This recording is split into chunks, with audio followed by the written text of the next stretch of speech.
You can throw grenades through it. Shoot, I should probably move because that's going to kill me.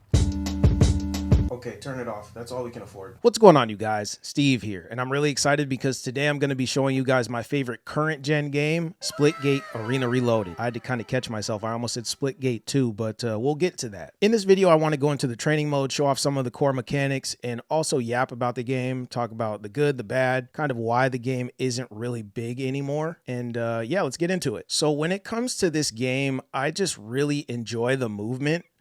I've never heard of a game with this portal mechanic where you can literally jump through portals. You can open them, close them, you can weaponize them.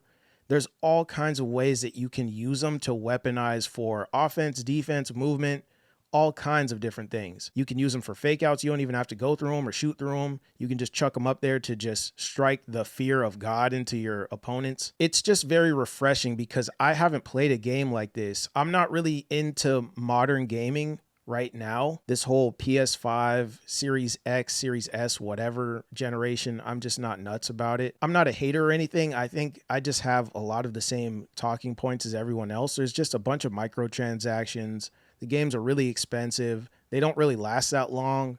A lot of these games, they get replaced after 9 months with a new one, a sequel, a new iteration. So it's like, man, as soon as you invest in these games, they're already pumping out a new one. Or it could be a live service game like this, where you're invested, you commit, and then the game could die in literal days. Gaming has just become this weird investment rather than just entertainment. To me, anyways. That's not always the case. I'm sure people are going to try to argue and bring up games they enjoy. That's great. If you like current gen games, that is fantastic. But for me personally, I'm not finding enough to really grip me. But this game did. It's not a perfect game by any means. The player base has dropped off. The queues are pretty rough, especially if you turn off cross-platform. On PlayStation, you're probably not going to find a game. It's very rough. I've been in queues for 10 plus minutes, 15 plus minutes, and I don't find anyone. But then when I put on cross-platform, I instantly find, you know, these PC demons. So yeah, let's just get into the practice mode. 2 seconds later. It's really weird because it's not even letting me practice right now. It's forcing me to queue up for a game. This is the problem with this game. It's still really buggy. I was playing this game yesterday. I was playing this game for a week straight,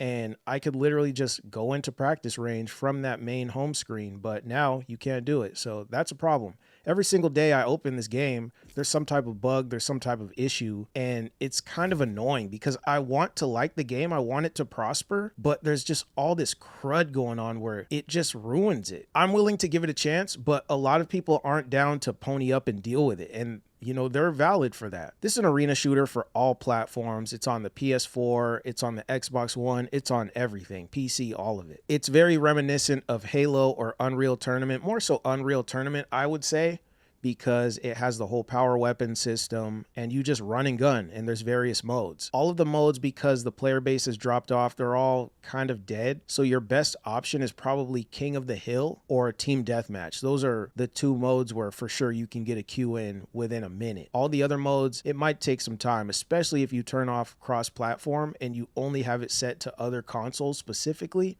This game doesn't have a big player base on console. It's crazy because the first week this game dropped as Splitgate 2, it had more concurrent players than Fortnite, I want to say. I'm not sure if it beat Warzone, but it did at one point, for a day anyways, have more players than Fortnite. So it did get a bunch of interest and traffic out the gate, but it just dropped off so fast. They lost about 90% of the players in a day. So let's get into the mechanics. It's pretty straightforward. You aim with L2, you shoot with R2, you have a grenade or some type of perk. You can have stims or whatever you want to add into your loadout with L1. And there's a cooldown on those, so you can keep using them if you stay alive and you're not dying. You can just keep that charging over and over and over and over as many times as you want to. The weapons all run on ammo. So you can only gain ammo from players that you kill that are using the same weapon. I kind of don't like that. I wish every single player that was dead, you know, if you run over their weapon, if you run over their body, you could just get a clip or two worth of ammo. But that's not how it is. So what I just did right there was I jumped through a portal and I went across the map. That is the core mechanic. That's the core gimmick, if you want to call it that, of this game. I really enjoy it. It's very satisfying. It's so fun.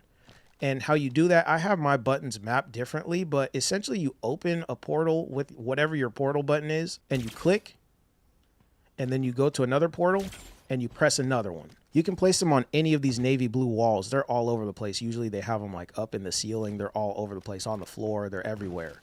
And you can look through it. You can shoot through them. You don't even have to go in. You can shoot like this.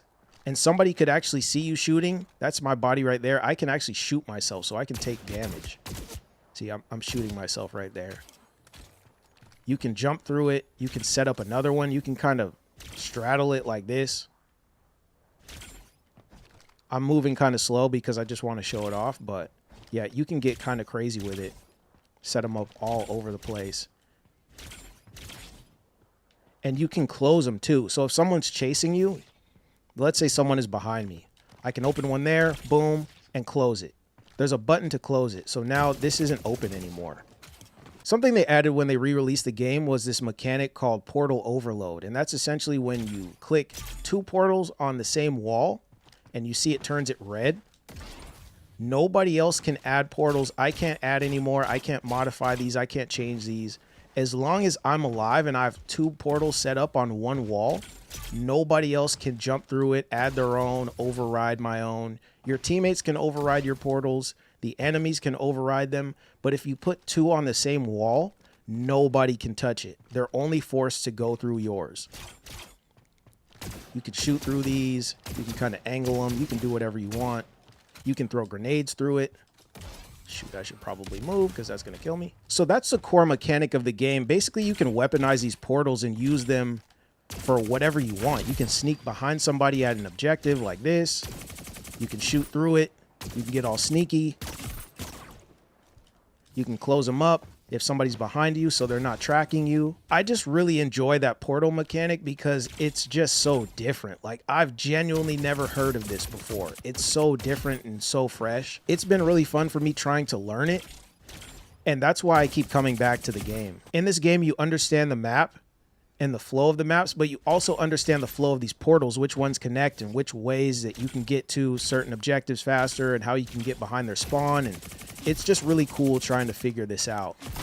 A big issue with this game is outside of the movement, there's not really anything else that really makes it stand out. I think it's a really cool concept. It's kind of this futuristic sport. That's kind of the theme of the game, but there's not really much else to it. And that's kind of the issue. That's why it doesn't really have much staying power. And I could admit that even though I think it's fun, I see why other people aren't really trying it. Or maybe why they left if they did try it. At release, it was kind of the master of none. And they shot themselves in the foot because they tried to do way too much.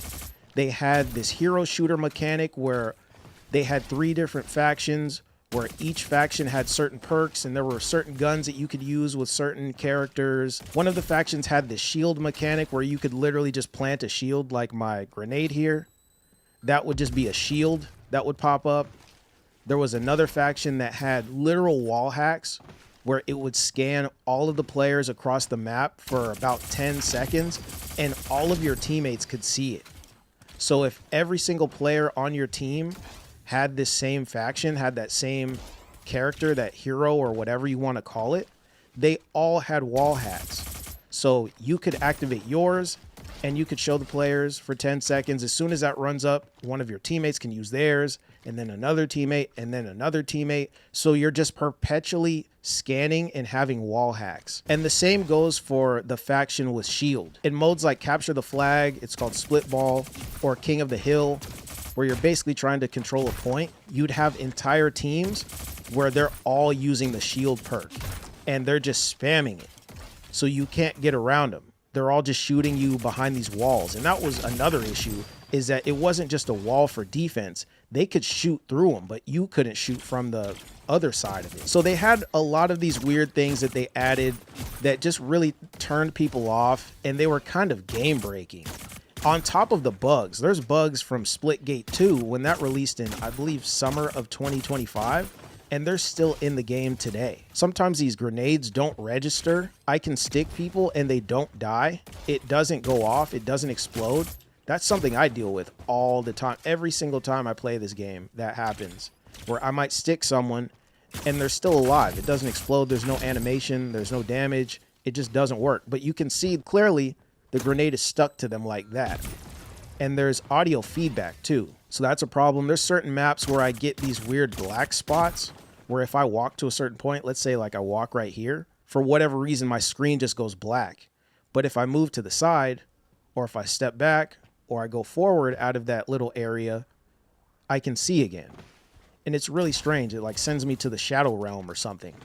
So the game had a bunch of bugs. It was really, really laggy on Splitgate 2. When it was Splitgate 2, they fixed that where you're not just randomly freezing out of nowhere. It was out of control, even on PS5. So they improved the performance. That's not an issue anymore, but I mean, the trust is already gone, unfortunately. Also at release, they were selling $40 skins, which to me is insane because a lot of the skins are pretty generic, if I'm gonna be honest. Like, I think some of them are cool. These Meridian skins, I like this faction. They got rid of the faction system, but they still have the skins from them. They still have the guns from them, but you can mix and match them however you want. But a lot of the skins, they just look kind of basic. I don't even know how to describe it, but they're these kind of futuristic football looking players. This is kind of the aesthetic of everything. I will say, I think they look cooler than the Splitgate 1 characters. A lot of those kind of look like mascots. They had like big bear heads and stuff. I think that looks kind of childish. So I do like how this is cleaner and uniform. They're still implementing some of those skins in this game, which I'm not crazy about. At the time of recording, they just released Season 2 for the game. And honestly, I didn't get Season 2. I planned on it, but once I saw the perks and the skins, I was like, these are kind of ugly. I'm not really down. So I didn't get it. Like I said before, it's kind of the master of none. It's cool to try, and I enjoy the movement mechanic, but there's nothing that makes it stick out from everything else happening. It's kind of this hodgepodge of all these other games. I guess that's a good segue to get into some of the controversy and why the game was seemingly DOA. There's a few more reasons why this game didn't really stick with people. And before the game even came out, there was this huge controversy with the CEO of the company, the lead dev, having this MAGA parody hat at the Game Awards in 2025. The backlash from that was absolutely insane. It completely overtook the game. Everybody who was talking about Splitgate, even the media personalities, content creators, YouTubers, everyone was talking about this parody MAGA hat. I believe he came out wearing a hat that said, "Make FPS games great again" or something. Everybody was so angry about it. Personally, I didn't think it was a big deal because I'm a skateboarder. I'm used to seeing parody graphics all the time. Like most skateboard graphics, most skateboard decks, it's a parody of some type of brand, some type of logo. You see skateboard brands make parody decks of other brands, other skate decks. So that's kind of normal to me. I mean, I guess when you do that with politics, it's pretty divisive and people get mad. But it seemed kind of forced because even to this day, I was on Instagram this morning and I'm seeing people on podcasts. I'm seeing podcast clips. I'm seeing all kinds of people making MAGA parody hats or whatever. And nobody gets as mad as they did with that. It was all over the news. It was a big deal. There were a lot of people that were preying on the downfall of this game from the jump. Before it even came out, there were people that were like, no, I'm not going to play it. I don't care. That guy sucks. He's this, he's that. He's a Trump supporter, blah, blah, blah. However you feel about that, I'm not going to get into the weeds of it. It just felt like the game didn't really get a chance because of that. Everything else just kind of snowballed. The bugs, you know, the microtransactions were pretty expensive and egregious. Another issue with the game is they led with this battle royale mode for whatever reason. It's an arena shooter. The original game was an arena shooter, but they led with, hey, we're making this battle royale mode. And the problem with that is, one, that's not really what the game is known for. That's not what this franchise is known for. But also this happened when people were starting to show fatigue for battle royales. This was around the time people kind of woke up and stopped drinking the Warzone Kool-Aid, the Call of Duty Kool-Aid, and they were like, you know what? We're kind of over this. They keep making the same game every year. It's not really cool right now. The game is in a weird state. And also there was fatigue with hero shooters as well. And that's literally what they led with. They were like, hey, this is some hero shooter arena game with a battle royale mode. And it was like this hodgepodge of everything popular right now. And it didn't really excel at any of it. So I think the game is cool. The movement mechanics are interesting enough to keep me coming back. But yeah, there were a few reasons why everybody else was like, you know what, I don't really care about this, I'm good. And I think they're valid for that. I think some of the hate was forced. I think a lot of the hate was forced, even if you go on the Reddit for the game. Most of the people in there don't even play the game. They're just dunking on it.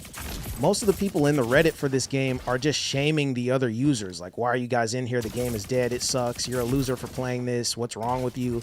It's really toxic. And I feel like a lot of the hate, a lot of the backlash towards this game, it was forced. I'm just going to say it. I don't believe this game is as bad as people claim. Is it perfect? Absolutely not. There's a bunch of bug fixes. There's a bunch of things they can change to improve it. But I mean, it's kind of a foregone conclusion. I don't think it's going to come back. Even when they tried to rebrand the game, they threw it back in the oven. That's the first time I've ever heard of a game that went back into beta and closed. They shut it down and tried again. But when it came back, it didn't really perform. The numbers kind of spiked for a few hours for the first day or whatever, and then they dropped again. So I think it's just left a bad taste in people's mouths, to be completely honest. I think it just had a bunch of issues on top of the whole MAGA thing that just set it off wrong from the beginning. It's an interesting game, but it's not enough to really take off. I don't see this game ever becoming, you know, Warzone big. Even at the beginning, I didn't see this, you know, sticking, just because it's a pretty formulaic system. And that's not really what the average modern gamer cares about. A lot of these kids, I'm just going to say it, they need that dopamine hit. They need constant microtransactions. They need new seasons and new things to buy and new things to upgrade and new things to change and modify and unlock. So when you have games like this, these genres of yesteryear, where they're fixed in place and there's not really much that you can change, it's a tough sell for a bunch of these kids and modern gamers, because most of these games are constantly adapting. They're constantly changing. There's all kinds of stuff going on. So with this game, if you don't like arena shooters, that's it. There's nothing else that you can really take from it. There's no other redeeming qualities. So games like this are naturally going to be niche. They're going to get their player bases, and that's where they're going to sit.